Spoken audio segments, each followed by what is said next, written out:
The New Ghost Stories podcast is supported by Horrified, the website that celebrates and champions British horror, covering films, television, books, fiction and more. You can visit Horrified at horrifiedmagazine.co.uk and find them on Twitter, Facebook and Instagram at HorrifiedMag.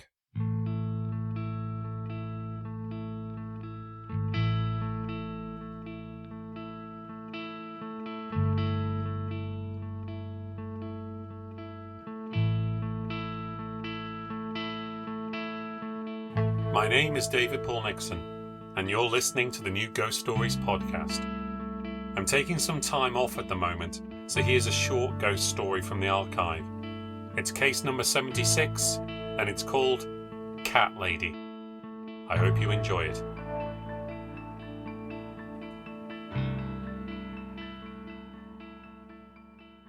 The following story has been shared under an agreement that respects the right of the subject to remain anonymous.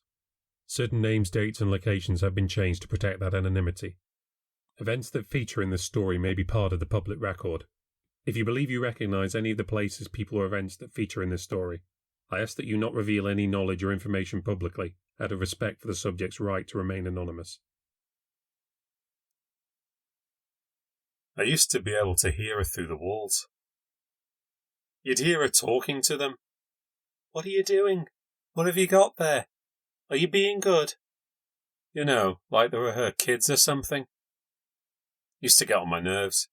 When I'm working, I'm up at around 5 or 6. When I'm not working, I still usually wake up the same time. Can't help it.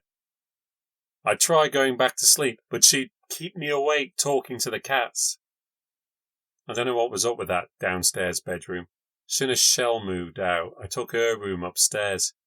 It was smaller, but at least it was quiet up there. I don't know how many of them she had. At least 3. I mean, there was definitely a black one, a ginger one, and a brown one. But I swear they weren't all the same cats. They had different spots and marks on their fur. Used to shit in the backyard. She had no one else living there, and I don't think she ever had friends over. At least I never heard them. Then he showed up. I'd met him a few times down the road in the Lion. He was a cocky prick from the start, all swanky suits and sunglasses and car keys. He always used to come marching in and slam his keys down on the table like he was cock of the walk just getting home. Tosser. He was an estate agent or developer or something, buying up all the derelict and shitty council houses and doing them up to sell on, mostly for student landlords. You didn't need to do anything fancy for the student houses, just paint the walls and put locks on the doors. That's what he used to tell me. He used to talk to me because no one else in the line wanted to have anything to do with him. Not exactly the most open-minded mob in there. They're the kind of thick-skinned old bastards who think giving women the vote was too much of a fucking liberty. They see a big black guy walk in flashing his cash and, well, if he hadn't been built like a brick shithouse's dad, then they'd have glassed him and kicked his ribs in. Instead, they just kept their distance and called him the N-word when his back was turned. Me, I'll talk to anyone. In my business, it's mostly Poles and Russians these days anyway. They're the only ones desperate enough to do the work. Doesn't pay to be having a problem with where someone's from. Wouldn't get any work if I did. Anyway, what's so great about England anyway that makes us so high and bloody mighty? Couldn't stand the bastard. But he talked to me anyway. I put up with it because I hoped he might throw us a bit of work, us both being in the same sort of business. But when you're out of work, it's not like you got much else to do. Believe it or not, there's only so much Sky Sports you can watch before you start to go a bit mental. I think he already knew me from somewhere, but he was like that anyway. He always acted as if he was your best mate, even if you hardly knew him. So after seeing him down there a few times, suddenly he starts turning up next door. I thought at first that he was the new landlord and wondered whether he'd be paying me a visit too. But the old cat lady turned out to be his aunt. First we'd heard about her having any relatives. Me and Greg had never seen anyone show up there before, except for the postman or when her shopping would get delivered. They'd bring the cat food in on huge trays. I swear that's all they ever brought her. We thought she was living on that as well. He showed up there a few times. It was a bad summer for me, recession and all. I was having to sign on, and just had to sit around doing nothing. And it really drives me up the wall. Always like to be busy, you know. And you can't afford out when you're skint. You search for pennies just to have a pint. But he'd show up there every so often, and a couple of times they'd have a row. You couldn't usually hear her talking to the cats, not in the living room during the day, but you could hear them two going at it. Don't know what about. I used to turn the volume right up, but it didn't take a rocket scientist to guess. And then when he was gone, she'd carry on with the cats, telling them how she wasn't going to be turfed out of her own home. After a couple of rows, he didn't show up for a while, and he wasn't down the line either. Then one day, close to the end of summer I think, because I had a couple of weeks working for my cousin Nick doing house clearances, but I was back on the dole then. I came home and there was an ambulance parked outside our house. I was a bit worried at first. Thought Greg had maybe lodged it too much once and for all. But it was outside her house, the cat lady, and I walked to the door, my door, just as they were wheeling her out. She was zipped up in a bag, finally kicked it. The neighbours had found her, Polish couple. They'd heard the cats making a racket and had gone round to complain. They saw her lying face down in the hallway, weren't sure how long she'd been there. Sad way to go on your own like that. I mean, if those two nosy buggers hadn't looked in, she might have laid there for weeks. You know, it was only then that I realised that I had no idea what she looked like. 2 years I'd been there. Didn't know what she looked like. Never looked her in the face once in all that time. Pretty sad, really. But I suppose that's just what folks are like these days. I only know the Polish pair because they're always complaining to someone about the bloody noise. Anyway, he didn't waste his time. They were around there in days cleaning the place out. Loaded a couple of vans up with junk and then came over to renovate the place. I used to chat to the guy in charge when I saw him, still trying to find work. Apparently the place was covered in cat shit. Took him days to scrape it all out.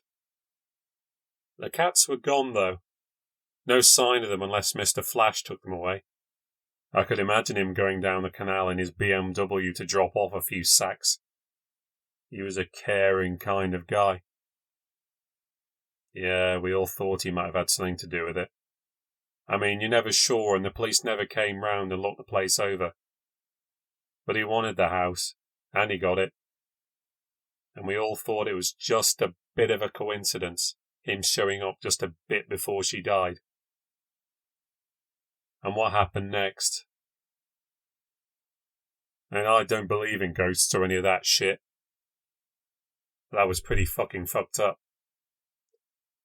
The house was done up. The builders had gone and not been back for a couple of days, and I'd looked in and the place looked pretty cleaned up. I was in the line and he was there having a drink with some guys who were trying to pretend he wasn't there. He came to talk to me as usual and he started talking about the place. They'd done a really good job getting it ready. No mention of his aunt or anything. Nothing said about how devastated he was or anything like that.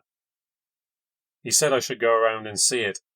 He was pissed and I wasn't interested. But he wanted to go around there and he wanted me to go with him. So just then he starts talking about what I'm up to, what work I'm doing. And he knows full well I ain't up to shit. But he keeps on. There's some stuff I might be able to help him out with up at the house, and he could use a guy like me to help him. I'm desperate, so I end up going along with it. He drives me there in his BMW, even though he's drunk. He leads us up the path and steps, keeps going on about how his guys are the best, and that's why he pays him more. Seem like the usual bunch of fuckwits to me, but what do I know? He lets me in and goes on about how the house was in a terrible mess, and they'd had to tear up the carpets and rewire the place. Just showing off. First thing I noticed was he'd put in the panel flooring, which was going to mean shitloads of noise complaints. He showed me the front room. He wasn't sure whether it was going to be a student house or whether he was going to sell it as normal, so it was just empty. Could be a bedroom or a dining room. It was exactly the same house as ours, just the other way around. Fair play, they'd done a decent job of it. But it wasn't anything special. Attic conversion was quite good. and he'd redone the bedroom, new fittings and all. Nice enough. I didn't care, but nice enough. Living room and kitchen were all right. He laughed about having found that the outhouse was still working, so he cleaned it up so they had a second toilet. The last thing he wanted to show me was the basement. All these old townhouses have basements. We had one. Dark and filthy without a proper floor and a low ceiling. You couldn't do much with it except dump stuff down there. And the light didn't work. And it was too dark down there to find out where the light was without a torch. So me and Greg, we never went down there. No one ever did. They were all the same in all the houses we went to. The basement was just a dirty room you stored your crap in. But his house was different. He'd lowered the floor, tiled it up, made it a proper laundry room with a chest freezer and shelves. It was going to be a proper room you could use. He was proud of this for some reason. I suppose it makes the difference when you've got hundreds of houses that look all the same. So he opened up the door and took me down the steps in the dark. It was late, so there wasn't much light from outside, and the light cord was down at the bottom of the stairs. He waited till I was at the bottom so he could have his ta-da moment. He pulled the cord and the light came on. And yeah, he'd done it up nice. Tiled the floor, painted the walls, put in a separate washer and dryer, and the chest freezer like he said. He put up shelving units. But the thing we both noticed, the thing we noticed first, is that they were all covered in cats. They were everywhere, hundreds of them. Every colour and breed you can think of. They were lined up like a flock of birds, all perched along the tops of the washing machine, dryer and freezer, lined up on all the shelves, one on top of the other, and they were all looking at us, staring right at us. "What the fuck?" he said, just before I could say it. They were all across the floor too. They were hissing, baring their teeth. And then one walked slowly up to him, this big fat ginger one. The cat looked up at him for just a moment, and then he went straight for his balls. He screamed and he fell backwards. He grabbed the light cord as he went down and the lights went out. He tore the cord right out. He fell back into me, pushing me, and I sort of fell onto my side, down against the stairs. They all went for him, hundreds of them. I could feel them crawling over my legs to get at him. It was too dark. I couldn't see much, but I could see him throwing his arms about, trying to push them off. But there were just too many of them. They were like a living blanket. He tried to throw it off, but it just fell back over him. He was grabbing them and sweeping them away, but they just came back, climbing over each other to scratch and claw at him. This one cat, scruffy and mangy, it stood on his shoulders, barely over his face, and sank his claws into his head, went at it like a scratching post, tore up his scalp and drew blood. He shook his head trying to roll over and then tried to pull it off. Its claws were dug in so far it took flesh off when he threw it away. But as soon as his face was clear, 4 more cats climbed over the cats on his chest and went over his head and face, covering him. He probably couldn't breathe from under them. I got my senses back and tried to help him. He was lying across my legs, so I couldn't quite stand up. Cats were falling into my lap, but they weren't interested in me. It was as if I wasn't even there. I put my hands under his shoulders and tried to pull him up. He was screaming like a girl. He was out of his mind with fear, terror. I was able to push him up the stairs on my heels. I pulled myself from under him and was able to get him part way up. But the cats didn't give him up easy. I could feel them moving around on my legs, scrambling and jumping up, trying to claw him any place that they could. I stumbled most of the way up. Before I got to the top, I almost dropped him. They were still climbing all over him, and he was still screaming. But he got one hand on the handrail to stop himself from falling, and they went for it. Straight away they tried to loosen his grip, bit and scratched into his hand and arm, but I got my footing back, and I got him back onto the landing and pulled him into the living room.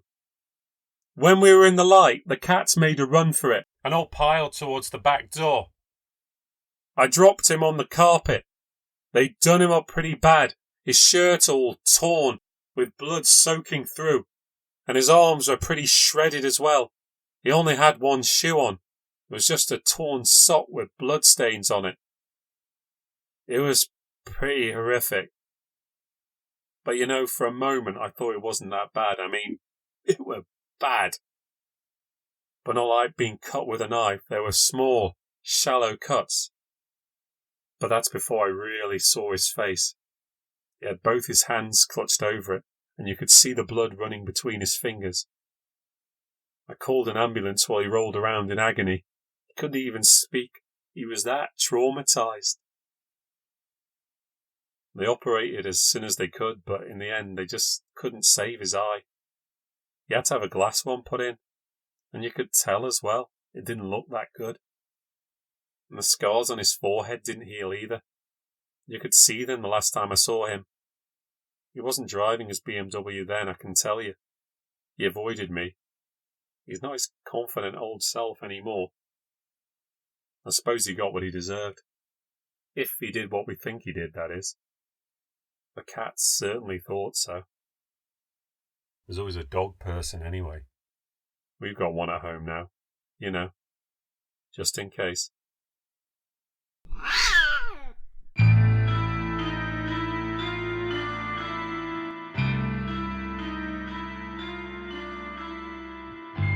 Thank you for listening to the New Ghost Stories podcast. If you've enjoyed this episode, please support the podcast by leaving a review on any platform and subscribing to hear future releases. This story appears in the book 11 New Ghost Stories, available from Amazon, Apple Books, and other book retailers. This podcast is written, presented, and produced by David Paul Nixon. If you'd like to read the latest New Ghost Stories, visit my Substack at davidpaulnixon.substack.com.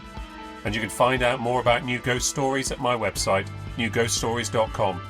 To find out all the latest from me, follow me on Twitter and Instagram at New Ghost Stories. We will return, fingers crossed, with a full-length episode in August. Hope to see you then.